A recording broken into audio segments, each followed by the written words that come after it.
Ready? Okay, it is 7 o'clock, so we'll go ahead and get started. We'll call the Johnston City Council meeting number 26-05 to order. Cindy, roll call, please. Councilmember Cope. Here. Evans. Here. Martin. Here. Reddy. Here. Burkhart. Here. I want to welcome everyone that is in the audience this evening. If you are here for an item that is on the agenda, we would ask for you to wait for that item to come up to address the council at that time. If you are here for an item that is not on the agenda, there will be an opportunity under public communications to address the council. The next item on the agenda is the Pledge of Allegiance. And I'm going to ask my good friend Sherry Colbert, who I see in the audience this evening, to lead us in the pledge. You've done this before, right? A few times. Is it okay if I just stand here? Absolutely. Okay. I pledge allegiance to the flag of the United States of America and to the republic for which it stands, one nation, under God, indivisible, with liberty and justice for all. You bet, thank you. Sherry is the executive director out of the Gold Star Military Museum, so I serve on the Gold Star Military Museum Board, and so I see Sherry on and off on occasion. She does great work for them out there, so. The next item on the agenda is the agenda approval. Mike, do we have any changes to the agenda? Mayor and Council, there is one amendment this evening under consent agenda. Item N says consider approval of resolution number 2639, approval of final plat for West Park Office Plaza Plat 4. We need to move that to the non-consent agenda item. We'll make it item A2. So that will then happen right after approval of the preliminary plat. We can't approve the final plat till we have the preliminary plat approved. So it's just a sequencing issue. So again, moving item N from the consent agenda to item A2 on the non-consent agenda. Is that the only change, Mike? It is, Mayor. Council, any other changes? Seeing none, do we have a motion to approve the agenda with that modification? So moved. Second. We have a motion and a second discussion. Cindy, vote please. Councilmember Evans. Yes. Martin. Yes. Reddy. If. Burkhart. Yes. Cope. Yes. Motion passed. Moving on to public communications, we have one scheduled public communication this evening, and that is a update from Bravo Greater Des Moines.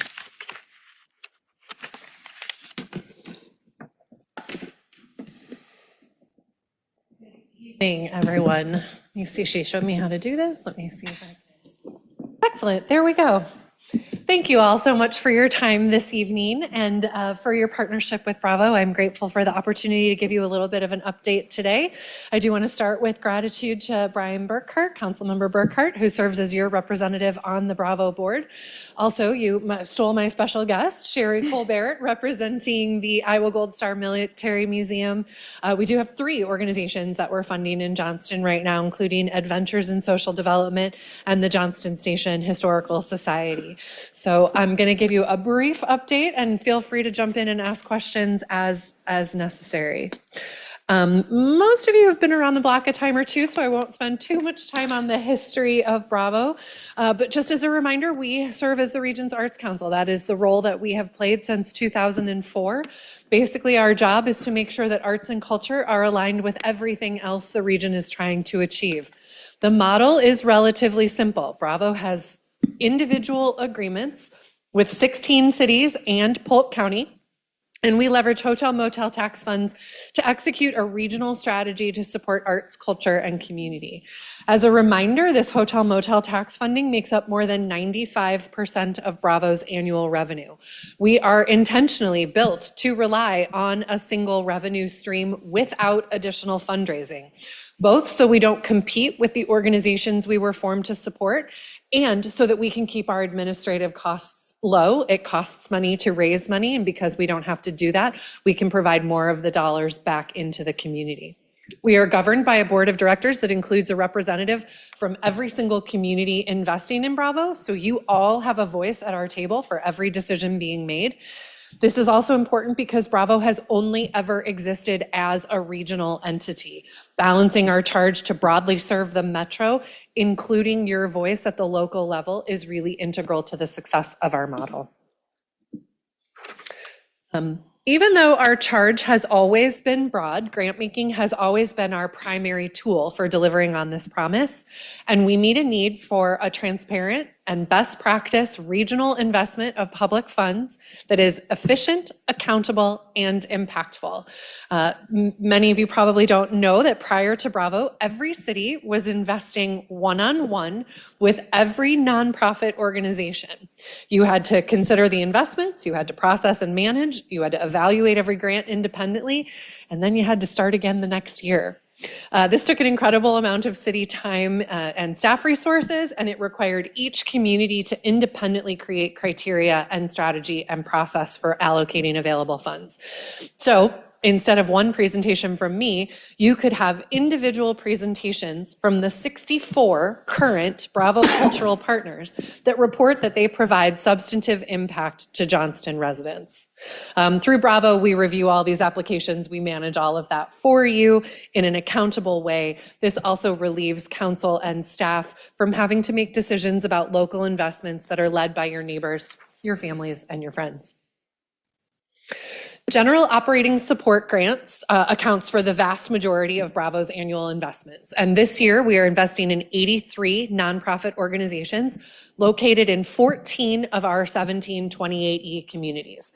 Many of these organizations are not well known outside their cities, but they all meet important needs and provide critical pathways for creative engagement that is close to home.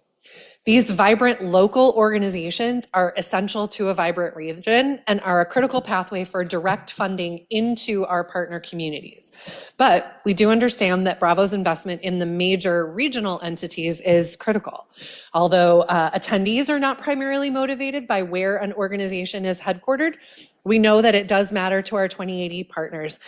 If Bravo only focuses on those large regional organizations, it means we are only able to support organizations located in 3 of Bravo's 17 communities.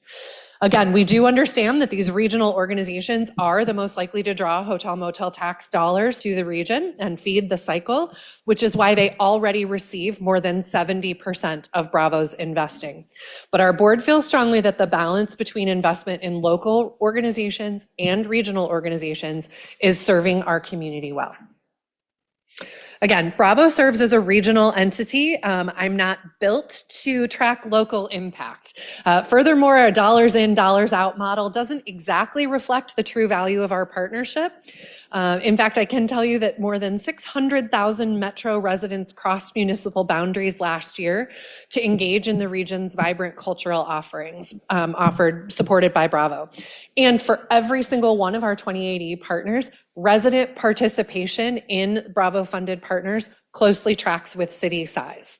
However, we do understand that local data is your job. So last year, I want to tell you we invested in 3 nonprofit organizations in Johnston for a total of nearly $120,000. We provided public art grants totaling over $100,000. We invested $800 directly in the city for programming for young people, and we invested over $11,000 in the Johnston Community School District to provide access to field trips and school programs. We also know that Johnston residents benefited from investments Bravo made outside the city of Johnston. More than 24,000, nearly 25,000 tickets were sold to Johnston residents to participate in paid programs, and an additional 11,000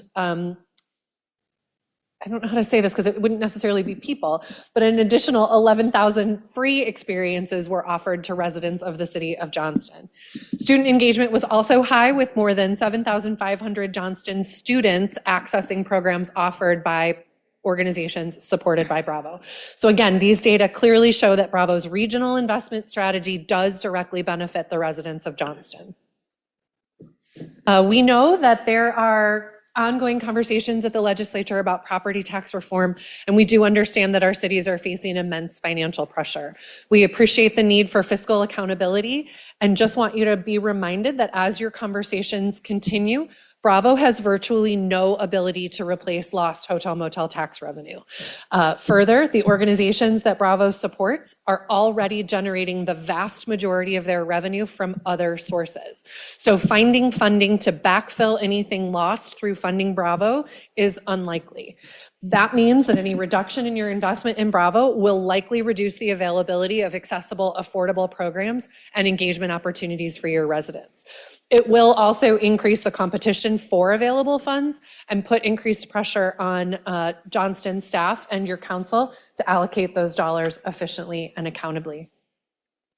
We do take our role as your partner very seriously. You are not an ATM, and we do not get to just come here and count on an investment every year. So we're doing our part to support policies that make your ongoing contributions possible.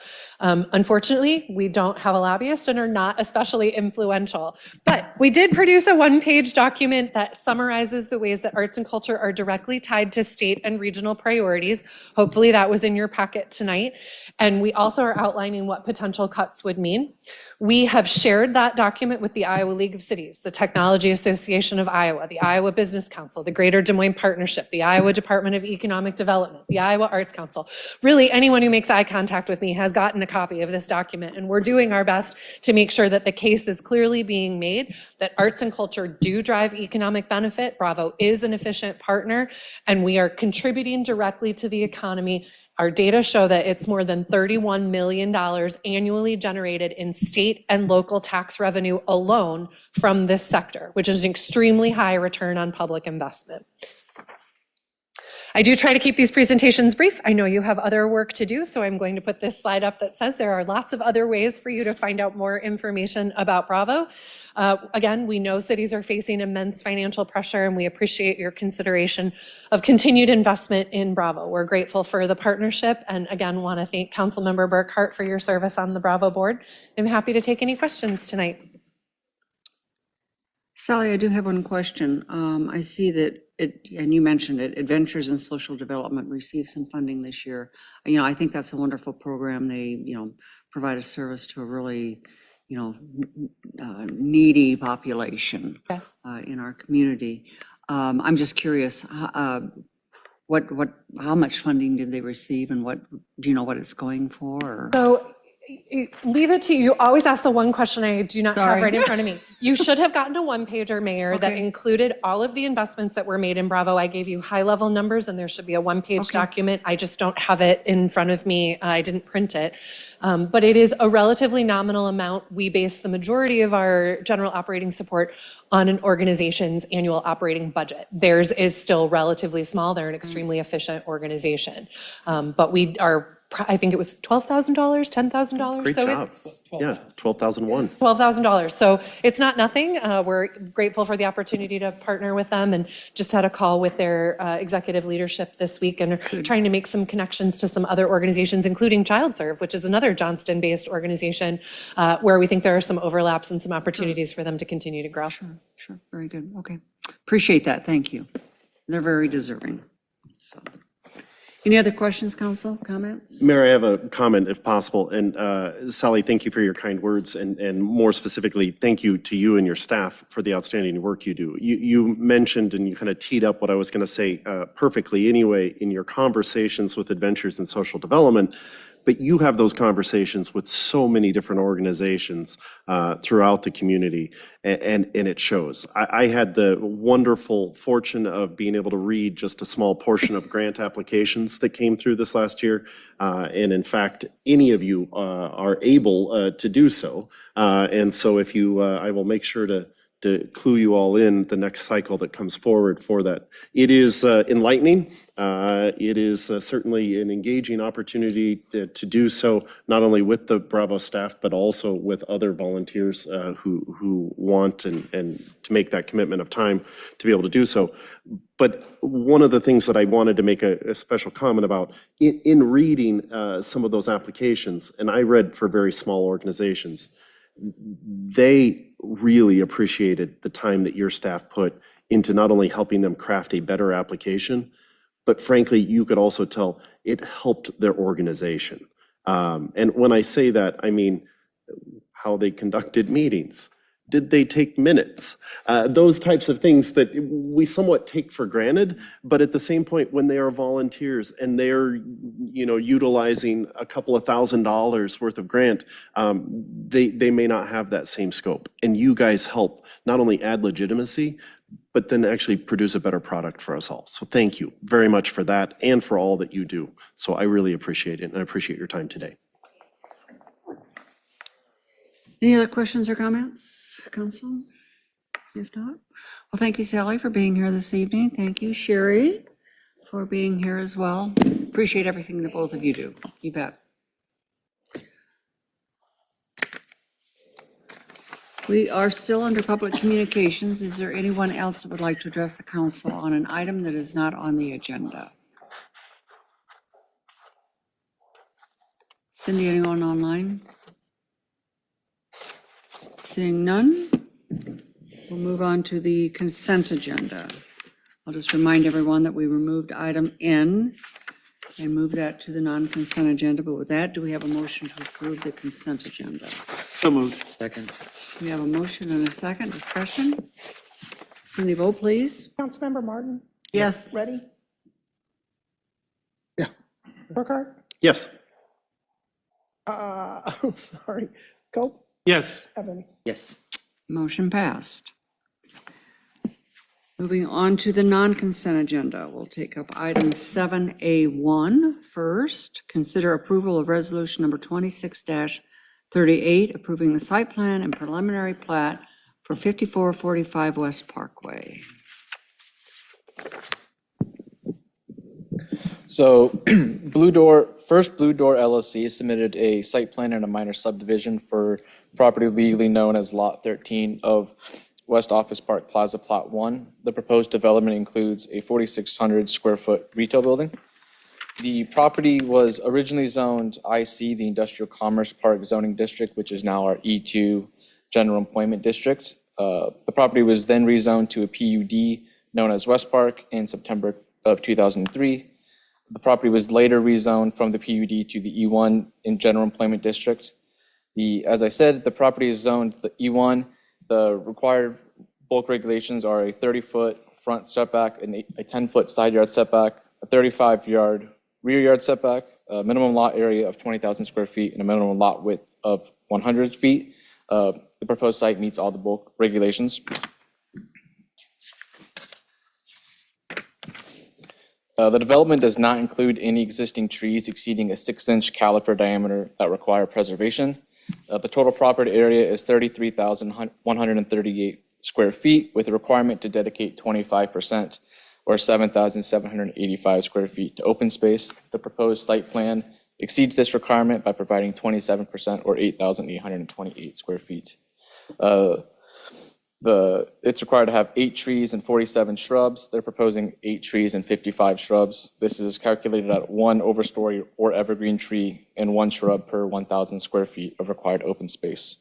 The site is accessed off of West Parkway, with parking for the retail component being at 1 for every 275 square feet. So for 44,588, it's required to have 17 stalls.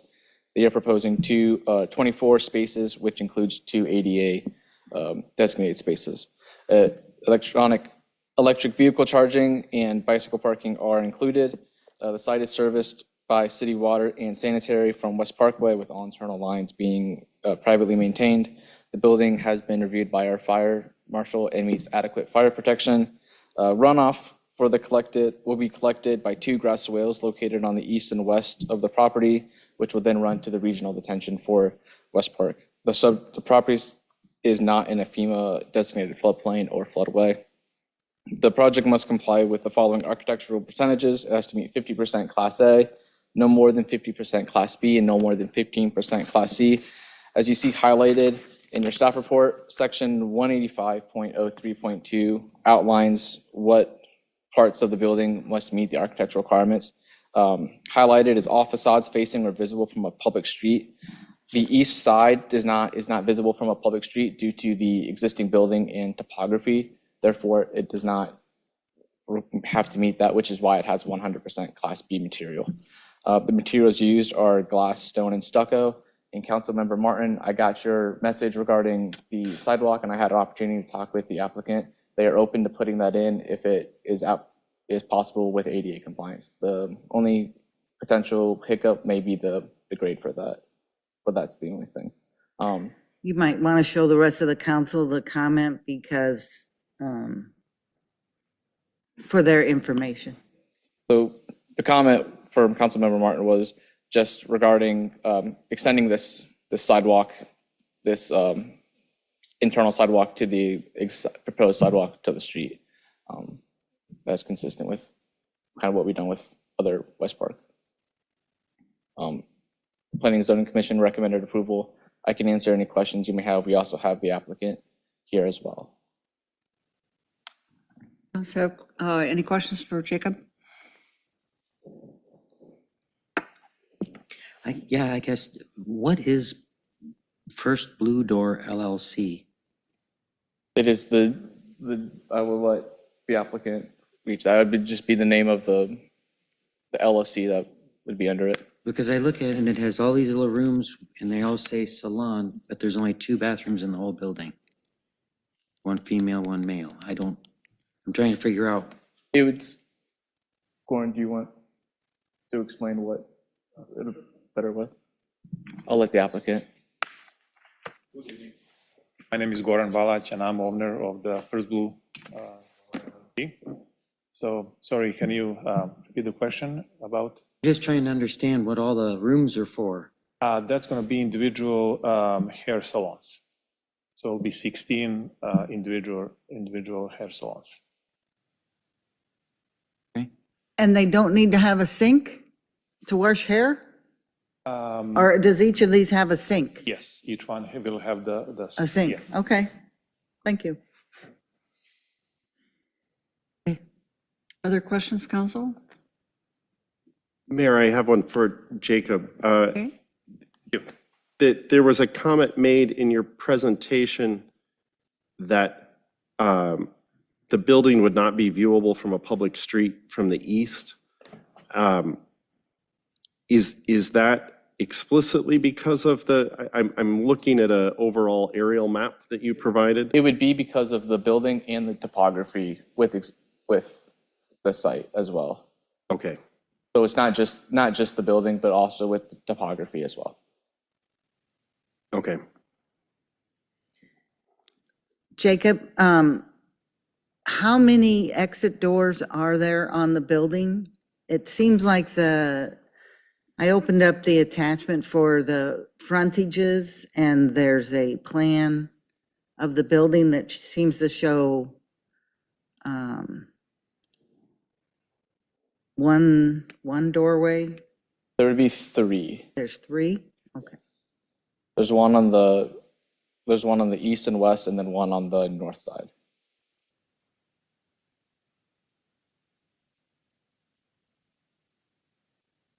Thank you. So,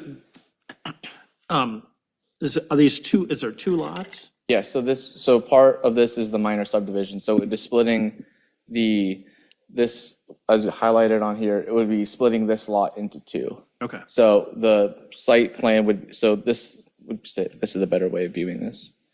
Sorry, I'll zoom out for you. So you have this second lot that would be created. Oh. Just splitting this lot into 2. And that's part of our action tonight as well? Yes.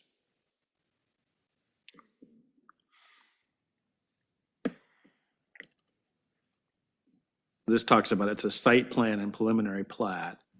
Yeah, it's site plan in minor subdivision. So we'd have to do the preliminary plat as part of that minor subdivision, which would then require the final plat to be Okay. approved, which is what was removed off of consent. Other questions, council? I would just like to note, I appreciate Council Member Martin, your encouragement of the sidewalk addition there, so that in essence, to access the property, you're able to access it from the sidewalk and not have to, if you were walking there, not have to walk through the parking lot and Right. conflict with traffic. So appreciate you bringing that to the table here.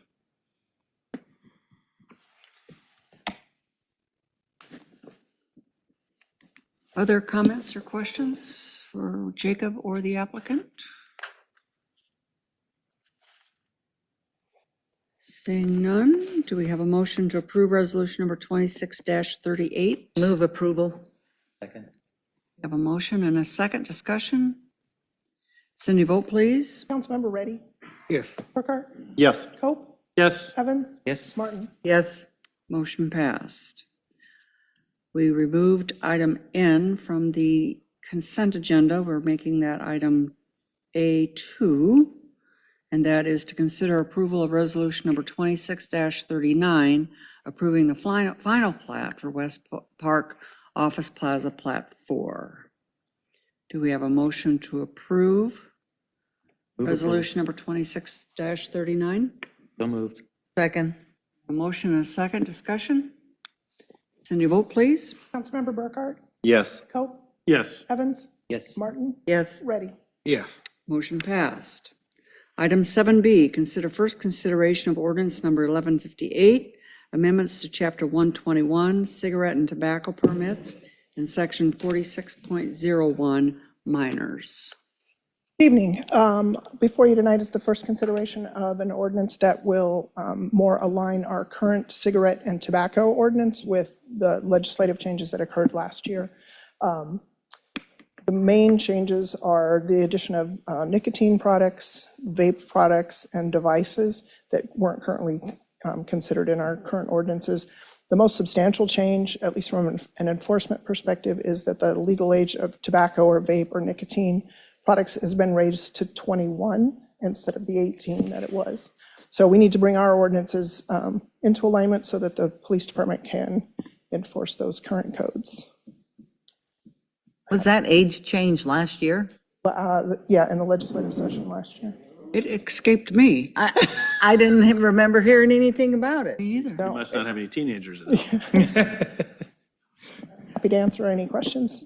Chief McDaniel can weigh in on enforcement if you have questions on that as well. Council have any questions? There's no grandfather clauses or anything, so any establishment that sells these products will have to adhere to current or whatever our current ordinance Right, is. and state code is already that way, so this is just mirroring state code now, which if you, in the actual ordinance, you can see the state code that's referenced there as well. Councilman Burkhart, I thought you were going to ask about grandfathering in smokers. It's like they started smoking at 18 and now they have to be 21, so. With those 19-year-olds. That was, No, I'm not, I'm not advising that. Because this has no direct impact on the general population, we'd also ask that you waive second and third, if you so desire. Chief, did the legislative changes create any special issues for the police department? No, we've continued working closely. There's been a shift as far as alcohol beverage division versus other licensing when they did the reorganization at the state government level. But from an enforcement standpoint, everything kind of continues as it has. It just the documents look a little bit differently, but we're business as usual, I would say, for the most part. This is just getting our city ordinances to match to the state code. Any further questions, council? If not, do we have a motion to approve first consideration of ordinance number 1158? so moved. Second. We have a motion and a second discussion. Cindy, vote please. Councilmember Cope, Yes. Evans, Yes. Martin, Yes. Reddy, Yeah. Burkhart. Yes. Motion passed. Do we have any further motions? I'll make a motion to waive second and third reading and to adopt and publish. Second. We have a motion and second discussion. Cindy, vote please. Councilmember Evans, Yes. Martin, Yes. Reddy, Yep. Burkhart, Yes. Cope. Yes. Motion passed. So I don't tell either. Item 7C, consider approval of resolution number 26-41, approving a community festival funding agreement with Johnston Green Days, Inc., and authorizing the mayor to execute said agreement. Thank you, Mayor and Council. As the council is aware, Green Days is currently being transitioned from being operated by the Johnston Chamber of Commerce to a new community-based nonprofit called the Johnston Green Days, Inc. Johnston Green Days, Inc. is being led by a group of community volunteers, including JP and Susie Pearson, Shane and Jolene Goodman, Mark and Carolyn Bradley, and Luther Laneman. As part of that transition, the organization has requested $20,000 in seed funding from the city to cover deposits and other upfront expenditures while they work to secure sponsorship, do fundraising, and have other activities where they can raise money during the Green Days event itself. Now, this funding we would propose would come from the city's hotel motel fund. The 2026 Green Days Festival will be held June 11th through the 13th in Terra Park. Green Days will continue to be a free community-wide event that promotes civic engagement, recreation, tourism, and local economic activity. The agreement does include financial accountability provisions, city review of expenditures, required insurance, a special event permit, and compliance with all safety and legal requirements. This action supports the continuation of this long-standing community event and tradition that we've had here in Johnston, with appropriate oversight and setting out a clear public benefit for the requested funding from the city of Johnston. With that, I'd be happy to answer any questions the council has this evening. Council have any questions? Mike, I have one question, and it's just kind of loosely related to this. In years past, the chamber has obviously organized Green Days that obviously, as you noted, is moving away. However, the city does contribute to the chamber in that regard. And I guess my only question is, have we already paid our full commitment to the chamber for this fiscal year? I don't know the answer to that. I'd have to look. I believe we probably have already. Okay. For this current fiscal year. And I would note for fiscal year 2027, they did request a reduction in part Green Days as part of that rationale. Right. Do you know if the chamber is contributing at all to this new organization? Financially, I'm not aware of any contributions that they are making to this organization. I know, talking to JP, there's been some discussions about how the chamber can kind of help support it from a volunteer standpoint and maybe taking on some of the activities. I'm not aware of how those conversations have progressed and what interactions are going to happen there. All right. Thanks, Mike. Any other questions for Mike? If not, do we have a motion to approve resolution number 26-41? So moved. Second? We have a motion and a second. Discussion? Cindy, vote please. Councilmember Martin, Yes. Ready, Yep. Burkhart, Yes. Cope, Yes. Evans. Yes. Motion passed. Item 7D is to consider possible action related to the closed session during the March 2nd, 2026 work session. We had that discussion and we have a resolution before us that came out of that discussion. Resolution number 26-40. Do we have a motion to approve resolution number, and that is a resolution expressing support for Spenco, Corteva's seed business. It's this one, Mayor. Oh, sorry. Resolution number 26-42, a resolution authorizing legal action in connection with developers' failure to remit special remedy payment. Do we have a motion to approve the resolution? So moved. Second? We have a motion and a second. Discussion? Cindy, vote please. Councilmember Ready, Yes. Burkhart, Yes. Cope, Yes. Evans, Yes. Martin. Yes. Motion passed. Item 7E, consider approval of claims in the amount of $2,02,697.02. Move approval. Second. A motion and a second. Discussion? Cindy, vote please. Councilmember Burkhart, Yes. Cope, Yes. Evans, Yes. Martin, Yes. Ready. Motion passed. We have already taken the city administrator staff comments and the city council comments in the work session. Is there anything more to come before the council this evening? If not, we are adjourned. Thank you, everyone. Significant news.